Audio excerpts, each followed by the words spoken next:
Dan mohon ridho dan doanya, mohon ridho dan doa dari semuanya.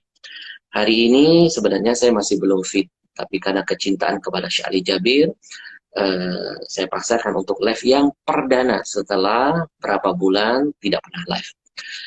Saya sempat diuji oleh Allah SWT terkena penyakit dari tanggal 22 Agustus. Saya berjuang dengan panas yang sangat tinggi, menggigil, mual, tidak punya tenaga. Lalu saya dibawa ke rumah sakit, diperiksa, saya khawatir itu tipes. Ternyata negatif tipesnya. Lalu diberikan obat dari rumah sakit. Kita makan obatnya 2 hari, tapi ternyata panasnya makin menggila, menggigilnya makin menjadi. Tidak ada cairan makanan yang masuk. Itu yang membuat saya terus drop-drop dan lemas. Dan akhirnya lalu saya dilarikan ke rumah sakit, di CT scan, kemudian di uh, MRI, lalu nampak ada torak di kedua paru-paru saya. Lalu disimpulkan probably COVID. Saya dicurigai terkena COVID.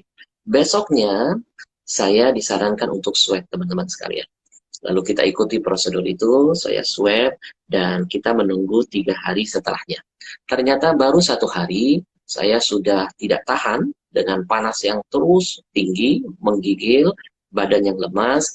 Lalu saya dilarikan istri saya ke rumah sakit untuk dirawat, diinfus, paling tidak ada cairan yang masuk. Dan itu dirawat sudah standar COVID.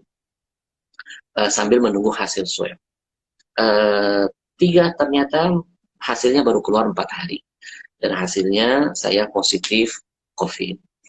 Lalu setelah itu saya dilarikan ke rumah sakit holistik yang ada di Purwakarta. Saya ditangani, saya diobati dengan herbal, tidak ada pakai bahan-bahan kimia, dengan tumbuhan, tanaman, dengan sayur, maaf, dengan buah-buahan, dengan sayur-sayuran, dengan obat-obatan yang tradisional. Luar biasa, saya dirawat di sana selama beberapa minggu dan alhamdulillah ala kulli hal, alhamdulillah bi ni'mati tatimmus shalihat. Yang tadinya ketika saya masuk, saya sudah pada posisi yang sangat kritis. Tidak bisa berbicara seperti ini. Ngomong sepatah dua kata, sesak langsung di dada, napas saya itu seperti pendek. Sudah mengap-mengap seperti ikan yang keluar dari habitat air.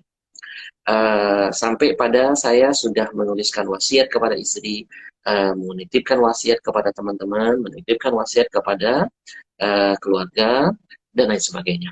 Setiap malam ketika dirawat di masa kritis, saya sempat didatangi oleh beberapa ulama, beberapa habaib yang sudah meninggal dunia. Seperti ada Habib Munzir hadir dalam mimpi, kemudian ada UJ, Ustaz Arifin Ilham, ada Habib Rahman Kirin. Mereka datang, mereka ngobrol, di situ yang membuat saya semakin, ya Allah, jangan-jangan ajal saya sudah dekat. Ya, tapi Allah punya rencana lain. Alhamdulillah saya dipertemukan dengan salah seorang dokter dengan rumah sakit yang Masya Allah yang merawat, yang betul-betul memanusiakan saya. Dia ngobati saya tanpa takut, tanpa khawatir, nggak pakai APD-APD lengkap. Istri saya bisa menemani, memberikan dukungan terus-menerus. Kemudian dia pegang tangan saya, dia sentuh saya. Saya tanya, dok, emang dokter tidak takut? Tertular. Oh tidak Habib Ahmad, nggak usah takut. Ini banyak sekali info-info yang menyesatkan umat. Ya, katanya harus pakai APD gini-gini. Enggak, nular itu hanya lewat bersin. Ya, seperti mayit setelah udah meninggal dunia, dia kan nggak bersin, kenapa harus khawatir? Dan nanti insya Allah teman-teman ikuti terus live-nya, kita akan live langsung dengan Dokter Husin. Gelarnya PhD, nanti kita akan berbagi pengalaman tentang COVID, kemudian bagaimana cara kita melindungi diri, bagaimana meningkatkan imun, dan ilmu-ilmu apa. Nanti kita akan hadirkan sebagai bentuk berbagi pengalaman. Saya pernah merasakan masa-masa kritis itu sudah saya lalui, bayangkan dari tanggal 22 Agustus. Dan hari ini Alhamdulillah ala kulli hal, binikmati tatimul shalihat, saya sudah napasnya sudah lega, sudah bisa lancar berbicara, hanya sedikit lagi pemulihan pada lidah yang terasa cadel ketika berbicara. Mungkin karena faktor obat-obatan yang sebelumnya yang terlalu tinggi. Sekali lagi teman-teman mohon doanya, mohon keikhlasannya untuk terus mendoakan saya dan mendoakan guru-guru kita yang lain. Insya Allah mudah-mudahan Allah jaga kita dari segala macam kejahatan makhluk-makhluknya, termasuk COVID.